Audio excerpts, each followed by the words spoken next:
అందరికీ నమస్కారం. ఓం శ్రీ మాత్రే నమః. అరుణాచల శివ. డిసెంబర్ 7వ తారీఖు ఆదివారము. ఆరుద్ర దర్శనం. సూర్యోదయానికి ముందు శివాభిషేకం, శివ దర్శనం, శివ పూజ అత్యంత పుణ్యప్రదం.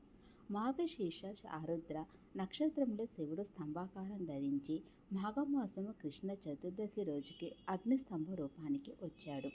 అందుకే ఈ మాసంలో వచ్చే ఆరుద్ర నక్షత్రం మరియు మాఘమాస కృష్ణపక్ష చతుర్దశి శివుడికి అత్యంత ప్రీతికరం.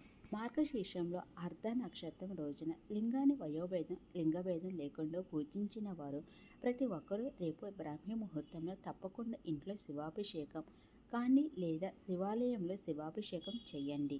విశేషమైన ఫలితం కనపడుతుంది.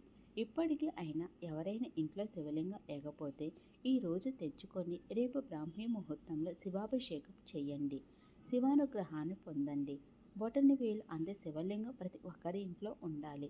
శివలింగం లేని ఇల్లు శ్మశానంతో సమానం. ఎవరు ఏ కోరికలు కోరుకుంటున్నారో అందరి కోరికలు తీరాలి అని నా తండ్రి అరుణాచలేశ్వర స్వామి వారి కరుణ కటాక్షాలు ఎల్లవేళలా ఉండాలని కోరుకుంటున్నాను. ఈ వీడియో మీకు నచ్చితే లైక్ చేయండి, షేర్ చేయండి.